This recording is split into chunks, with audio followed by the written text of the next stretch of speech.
It speaks well of us to feel responsible for everything and everyone. But saying yes all the time brings many disadvantages and sadly, not a single advantage. We are no longer liked by being the workhorse for everyone, always having time, and taking on any task that no one else wants to do. Kind hearted people, unfortunately, are often the ones who have one foot in burnout and don't even realize it. The egotists among us, on the other hand, rarely have sleepless nights or suffer from stress symptoms. If you are one of those people who don't want to utter the word no, here are a few suggestions for you. First, we'll give you 5 sure signs that you should definitely say no more often. Then, we'll show you how to do it. If you like our videos, feel free to support us with a thumbs up, subscribe to Psychology in Mind, activate the little bell, and stay tuned for the videos we upload for you daily.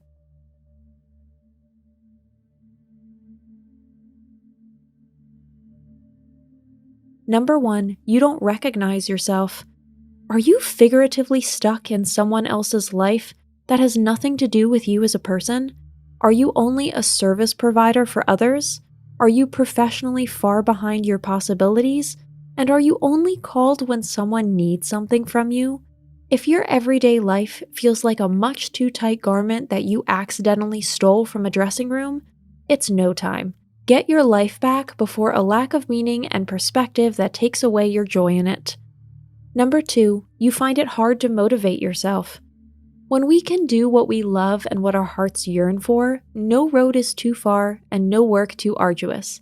However, if we are merely the mule for others, willingly carrying their burdens and allowing a pathetic shriveled carrot to push us on, motivation soon becomes a foreign word. Happy are those of us who can make every move for ourselves and our own success. If, on the other hand, we are inadvertently relegated at some point to the role of a cheap henchman, cleaner, or stopgap, getting up in the morning will soon no longer be worth the effort. Number 3, the really important areas of your life come up short. What counts in life?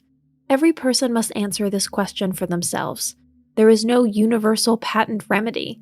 Is it your partnership, family, and friends that are important to you? Ask yourself honestly how much time you can spare for them. Are they really number 1 on your agenda, or has this place been taken by a moody boss, a tedious job, the annoying parents association, or the many other beneficiaries who suck you dry down to the last drop of lifeblood? Number 4, your heart is no longer in it. Do mistakes happen to you often?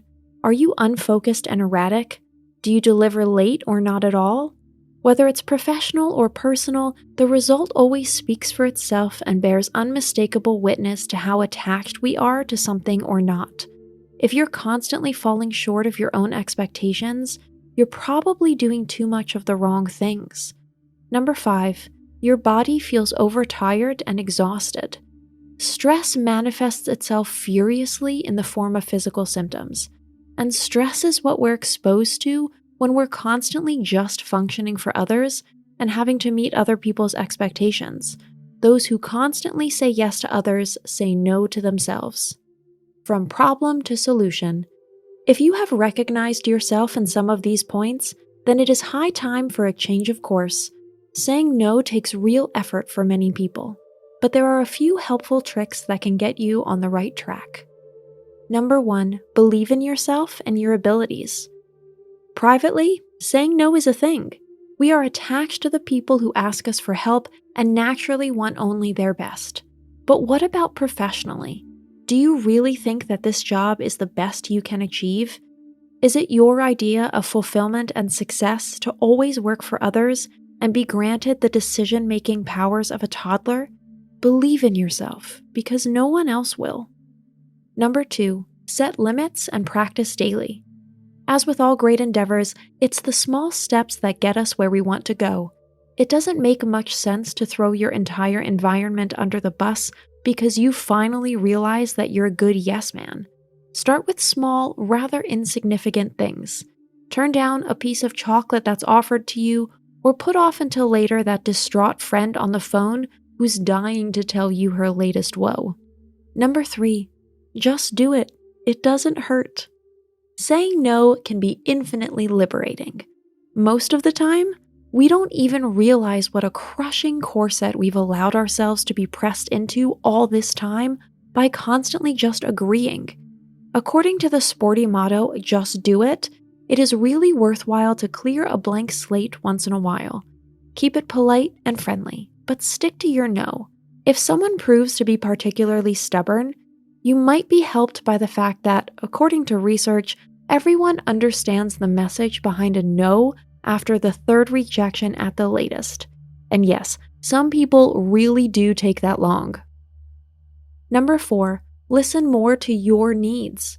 You are not the go-to woman or serviceman for everyone. Be aware of your value and demand the respect from the world that you deserve. It may be that a lot of things have become ingrained over the years, and that saying yes has sometimes simply seemed less strenuous than discussing the opposite. But what do you get out of it now?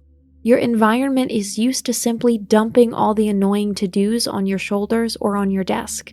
There is no thanks for it, not to mention praise or any form of recognition. Get your self-esteem back and ask yourself what you want, not everyone else. Number 5, offer alternatives. Here, we have the precursor to saying no, which is especially appropriate for people who dread the very idea of showing resistance. If you don't want to do option A, or it's really not convenient for you, suggest option B. These are baby steps towards saying no, but they are effective and will eventually get you there.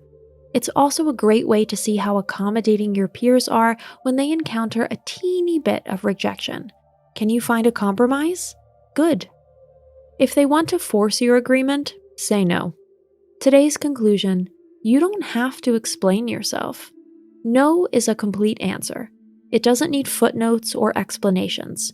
We are not supplicants who need permission to shape our lives according to our own desires.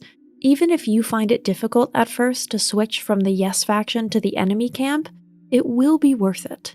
You will soon be able to see how, piece by piece, you are reclaiming your life and your freedom. Because that's what it's all about, and our freedom consists, freely according to Jean-Jacques Rousseau, not in being able to do what we want, but in not having to do what we don't want. That's it for today. Thanks for watching. Did you find this information helpful? Do you have experience with it? We would love to hear from you. Leave a comment below and let us know your thoughts. For more resources about mental health, self-improvement, and psychology, visit our website. You'll find the link in the video description where you can also connect with us on social media and sign up for our email list. Take care of yourself and have a beautiful day.